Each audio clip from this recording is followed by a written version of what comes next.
நேயர்களுக்கு வணக்கம். தமிழ்நாட்டுல தாவேகா கட்சியுடைய செல்வாக்கு சரிய ஆரம்பிச்சிருச்சு.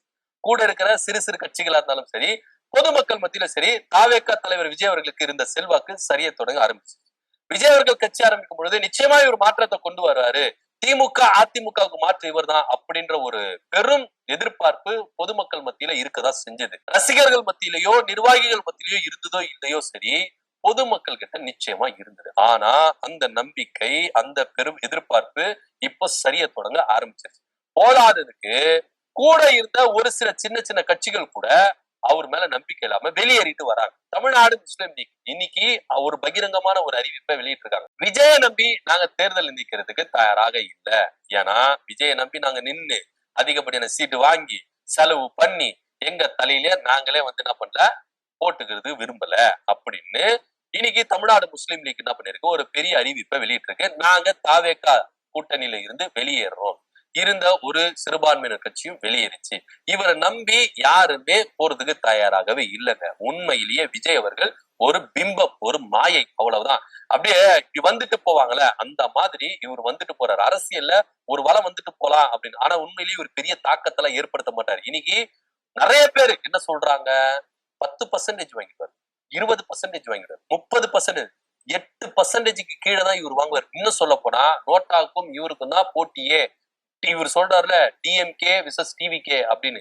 கலை யதார்த்தம் என்னன்னா நோட்டா விசஸ் டிவிகே அப்படின்ற ரேஞ்சுக்கு தான் போகும். இதுல நோட்டா தான் ஜெயிக்கும் அப்படின்ற கருத்து கணிப்புலாம் வெளியே வந்துட்டு இருக்கு. சோ அந்த ரேஞ்சுக்கு விஜயோட செல்வாக்கு சரிய தொடங்க ஆரம்பிச்சிருச்சு. ஆனா இதெல்லாம் யாரால நினைக்கிறீங்க? இவங்க வாயாலதான். இவங்க பேசி பேசியே கெட்டாங்கப்பா அப்படின்ற மாதிரிதான். ஆதவர்ஜனா கொஞ்ச நெஞ்ச பேச்சா பேசினாரு, புஷியானந்த் கொஞ்ச நெஞ்ச பேச்சா பேசினாரு, அருண்ராஜ் கொஞ்ச நெஞ்ச பேச்சா பேசினாரு, ராஜ்மோகன் அவர் கொஞ்ச நெஞ்ச பேச்சா பேசினாரு, லயோனாமணி, அதே போல பாத்தீங்கன்னா செங்கோட்டையன், இன்னும் பலர். இதற்கு எல்லாத்துக்குமே விஜய் இவர் பேசாத பேச்சா? இவங்க எல்லாருமே பேசி பேசி பேசி பேசி கொஞ்சம் கூட உண்மையா நம்புற மாதிரி பேசுங்க ஐயா.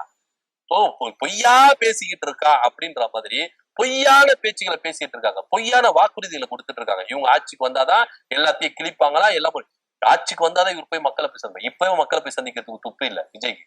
இவர் ஆட்சிக்கு வந்துட்டு பேர் போய் சந்திப்பாராம். இதெல்லாம் எப்படி நம்புற மாதிரி இருக்கு? திமுக ஆல்ரெடி ஒரு கட்டமைப்புகளை கொண்டு வந்து விவசாயிகளுக்காக இருக்கட்டும், நெசவாளர்களுக்காக, மீனவர்களா இருக்கட்டும், ஒரு கட்டமைப்பை கொண்டு வந்து என்ன பண்ணிருக்காங்க, நிப்பாட்டி இருக்கிறாங்க. இத இவர் என்ன பண்றாரு, இதோட நான் வேல்யூ ஆடடா என்ன பண்ண போறேன், எக்ஸ்ட்ரா நான் சேர்க்க போறேன், இப்படிதான் சொல்றாரு கண்டி. இவர் புதுசா எதனா பண்றாரா அப்படின்னா பண்ணது ஏற்கனவே இங்க திமுகவோ அதிமுகவோ பண்ணிட்டாங்க சார். இதை இவர் டெவலப் பண்றாரு, அவ்வளவுதான். இதுல கூட யோசிச்சுதான் சொல்றாரு, கன்ஃபார்மெல்லாம் சொல்லல. இதை நான் கன்ஃபார்மா செஞ்சு முடிப்பேன் அப்படின்லாம் கிடையாது. இதை நான் பரிசீலிச்சு ஆராய்ஞ்சி அறிஞ்சு அதுக்கப்புறம் செய்வேன் அப்படின்னா, உங்களுக்கு தான் முடியல, நீங்க தான் சிஎம் ஆக போறீங்களா சொல்ல வேண்டியதானே. இன்னைக்கு எடப்பாடி பழனிசாமி சொல்லலையா 10,000 ரூபாய் கொடுப்பேன், 2,000 ரூபாய் கொடுப்பேன்? அவர் வரமாட்டாருன்னு தெரிஞ்ச சொல்லலையா? எவ்வளவு வாக்குறுதிகளை கொடுத்துட்டு இருக்காரு எடப்பாடி பழனிசாமி. அடிச்சு விடுறாரு, ஏன்னா அவர் வரமாட்டாருன்னு தெரியும், தெரிஞ்சனால்தான் அவர் சொல்றாரு. இருந்தாலும் இப்படி சொன்னாலும் மக்களுக்கு என்ன எதிர்கட்சி தலைவரா உட்கார வச்சிட மாட்டாங்களா அப்படின்ற ஒரு அற்ப நம்பிக்கை தான் எடப்பாடி பழனிசாமிக்கும். அதனாலதான் அவர் என்ன பண்றாரு, இஷ்டத்துக்கு வாக்குறுதியில கொண்டு போறாரு. இப்போ எடப்பாடி பழனிசாமிக்கு விஜய்க்கு தான் போட்டி, உண்மையிலேயே அதுதான்.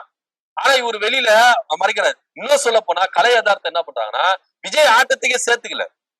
திமுக அதிமுக ஆட்டத்திலே சேர்த்துக்கல. எப்ப நானும் இருக்கேன், என்ன ஆட்டத்துல சேர்த்துக்கங்க அப்படின்னு சொல்லிட்டுதான் இவர் ஆட்டத்துல சேர்த்துக்கிட்டு என்ன பண்றாங்க, இவரை வாலண்டியரா நான் ஜெயிலுக்கு போறேன், நான் ஜெயிலுக்கு போறேன் அப்படின்னு வடிவேல சொல்ற மாதிரி, எப்ப நான் அரசியலுக்கு வந்துட்டேன், அரசியல் வந்துட்டேன், இங்க திமுக அதிமுக இல்ல, டிவிகே திமுக, டிவிகே திமுக இவர் தான் கூவி இருக்கிறாரு.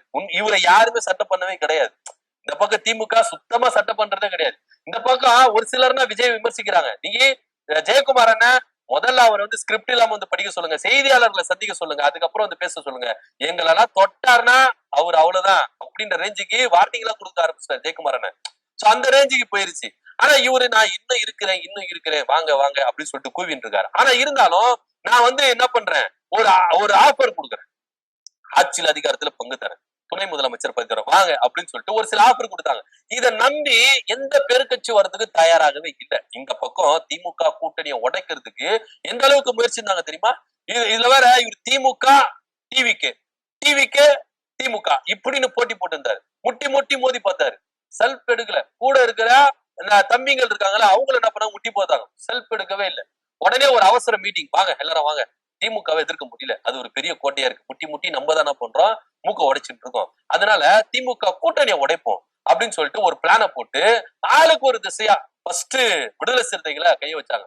விடுதலை சிறுத்தையில இருக்கிற திருமாவளவன் அவர்கள் ரொம்ப தெள்ள தெளிவா இருக்கு. அவரு தொலைநோக்கு பார்வை அரசியல் கொண்டவர். அந்த அதுல எந்த வித மாற்று கருத்து இல்ல. அவர் தொலைநோக்கு பார்வை கொண்ட அரசியல் கட்சி தலைவர். இன்னைக்கு நடக்கிறத வச்சு அவர் யோசிக்க மாட்டார். ஃபியூச்சர்ல என்ன நடக்கும், இளைஞர்களுக்கு ஃபியூச்சர்ல என்ன நடக்கும், அதை வச்சு அவர் என்ன பண்றாரு, யோசிச்சு அவர் செயல்பட்டு இருக்காரு. அவரு நீ கொடுக்குற அள்ளி சல்லி ஆஃபருக்குலாம் அவர் ஆசைப்படுவாரா? அவரை எப்படியாச்சும் மயக்கணும். ஆனா நீங்க வாங்கண்ணே, உங்களுடைய அருமை உங்களுக்கு தெரியாது, இந்த பக்கம் துணை முதலமைச்சர் பதவி தரேன் வாங்க, அப்படி இப்படின்னு சொல்லிட்டு இஷ்டத்துக்கு ஏத்தி விட்டாங்க. ஒரு பக்கம் ஆதவர்ஜுனா, ஒரு பக்கம் விஜய், எக்கச்சக்கமான பேச்சு. ஆனா அவர்லாம் எப்பா போப்பா அப்படின்னு சொல்லிட்டு தீபாவளிக்கு ஆஃபர் கொடுத்துட்டு இருக்காங்க, இந்த ஆஃபர் எல்லாம் நாங்க பார்த்தாச்சு, நம்ப முடியாது, கிளம்புப்பா அப்படின்னு சொல்லிட்டு அவர் என்ன பண்ணிட்டாரு, டாடா காமிச்சு போயிட்டாரு. அதுக்கப்புறம் மதிமுக வந்தாங்க, கம்யூனிஸ்ட் வந்தாங்க, மார்க்சிஸ்ட் வந்தாங்க, கடைசியா காங்கிரஸ பிடிச்சாங்க. காங்கிரஸ்ல சில சலசலப்புகள் இருந்ததுதான், அதுல எந்த மாற்றுக்கிறது இல்ல. ஒரு சாரா டிவிகே அப்படின்றத விரும்புறாங்க அப்படின்னு சொல்லிட்டு அந்த சைடு இருக்கிறவங்க சொல்றாங்க. ஆனா கடைசியில விஜய் மூஞ்சில கரிய பூசிட்டு திமுக கூட்டணி பக்கம் போயிட்டாங்க. ஆனா யாருமே வர தயாரா இல்ல சார். இவர் உண்மையிலேயே இவங்க எல்லாரும் சொல்றாங்கல்ல, விஜய் ஒரு பெரிய தாக்கத்தை கொடுக்க போறாரு, விஜய் மாற்று அரசியல் கொண்டு வர போறாரு, அடுத்த சிஎம் இவரு தான், பெருமை பாராட்டி பீத்திக்கிறாங்கல்ல ஒரு கூட்டம்.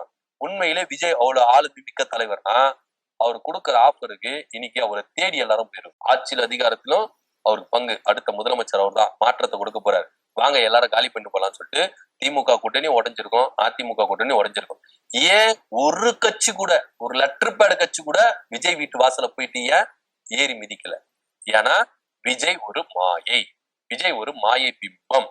அதை நம்பி போனா நமக்கு தான் ஆபத்து அப்படின்னு ஒவ்வொரு கட்சிகளும் தெல்ல தெளிவா புரிஞ்சுக்கிறாங்க. ஆனா ஒரு சில கட்சிகள் போச்சு, தமிழ்நாடு முஸ்லீம் லீக் எல்லாம் போய் ரொம்ப ஆதரவா இருந்தாங்க. இதுலயும் தமிழ்நாடு லீக் கட்சி தலைவர் அவர்லாம் பாத்தீங்கன்னா பொது வெளியிலும் சரி, விவாத மேடைகளும் சரி, சோசியல் மீடியாக்களும் சரி, டிவிக்கு ஆதரவாளர் மாதிரியே பேசியிருந்தாரு. ஆனா இன்னைக்கு அவரை ஒரு முடிவு எடுத்துட்டாரு, விஜய் அவ்வளவுதான் வேஸ்ட், இதுக்கப்புறம் இல்ல. ஏன்னா அவர் பேசுற பேச்சுகள் ஒரு தலைவர் மாதிரியே இல்லங்க. உண்மையிலேயே தெருக்களை விளையாடுற பசங்க கூட ரொம்ப டீசெண்டா பேசுவாங்க, அவங்களுக்கு கூட அரசியல் நாலேஜ் இருக்கும். டீ கடையில எல்லாம் உட்காந்து அரசியல் பேசுவாங்க, அவங்க கூட பக்காவான பாலிடிக்ஸ் பேசுவாங்க. அந்த நாலேஜ் கூட விஜய்க்கு இல்ல, அதுதான் உண்மை.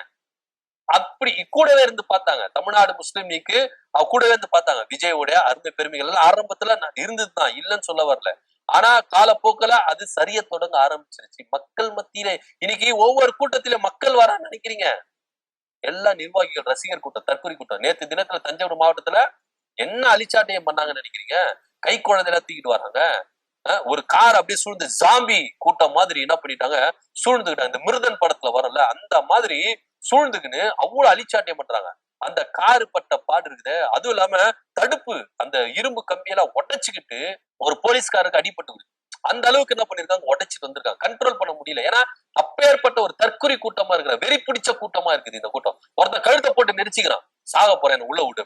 இந்த மாதிரி கூட்டத்தை விஜய் அவர்கள் வழி நடத்திட்டு வராரு பாருங்க. இவரு ஒரு தலைமையில இருக்கிறாரு, இவரு தான் என்ன பண்ணும், உங்க கூட்டத்தை நெறிப்படுத்தணும், வழிபடுத்தணும். ஆனா இவரு எக்கேடு கெட்டு போனா என்ன, யார் எக்கேடு கெட்டு போனா செத்தா எனக்கு என்ன, விபத்தானா எனக்கு என்ன, என் இஷ்டத்துக்கு தான் நான் இருப்பேன் அப்படின்னு சொல்லிட்டு இருக்கிறாருல, தான் தோன்றித்தனமா மேம்போக்கா இருக்கிறாருல, இதுதான் நிறைய பேருக்கு பிடிக்கல. அதனாலேயே செல்வாக்கு சரிய தொடங்க ஆரம்பிச்சு. இன்னைக்கு தமிழ்நாடு முஸ்லீம் லீக்கு ரொம்ப தெல்ல தெளிவான ஒரு முடிவு எடுத்திருக்காங்க. விஜயை நம்பி இருந்தா நமக்கு ஆபத்துடா, வேண்டாம், இதுக்கப்புறம் இருக்க வேண்டாம், கிளம்பலாம்னு சொல்லிட்டு கிளம்பிட்டாங்க. விஜயை நம்பி தேர்தல் நிக்கிறதுக்கு நான் தயாராக இல்ல, என் காசு செலவு பண்ணி நான் தேர்தல் நின்று தோத்து அவமானப்பட்டு கேவலப்பட்டு நான் இருக்கணும்னு அவசியம் இல்ல, இப்பவும் முடிச்சுக்கலாம்பா சாமி, இது மேட்டு சாவகாசமே வேண்டாம் அப்படின்னு சொல்லிட்டு டிவிக்கு விட்டு வெளியேறிட்டாரு தமிழ்நாடு முஸ்லீம் கட்சி தலைவர் அப்படின்றதா நிதர்சனமான உண்மை. இன்னைக்கு இருந்த ஒரு சிறுபான்மையினர் கட்சி வெளியேறி இருக்கு அப்படின்றதுல எந்தவித மாற்று கருத்தும் இல்ல. ஏன்னா சிறுபான்மையினர் வாக்க பிரிக்கிறதுக்கு தான் விஜய் அவர்கள் கொண்டு வரப்பட்டார்.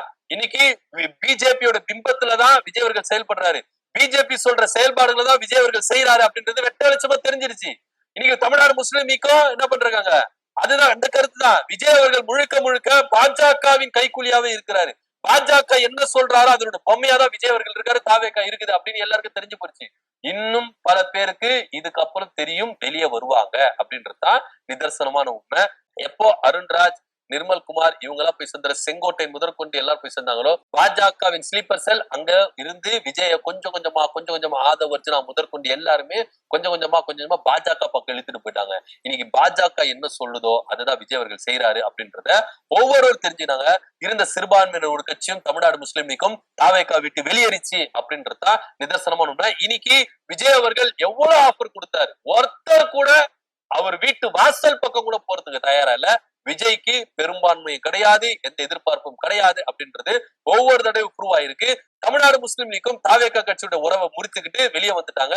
இதன் மூலமா விஜயோட சுயரூபம் தெள்ள தெளிவா இருக்கு. இதை பத்தியோட கருத்து அப்படின்றத கீழே கமெண்ட் பண்ணுங்க. நன்றி, வணக்கம்.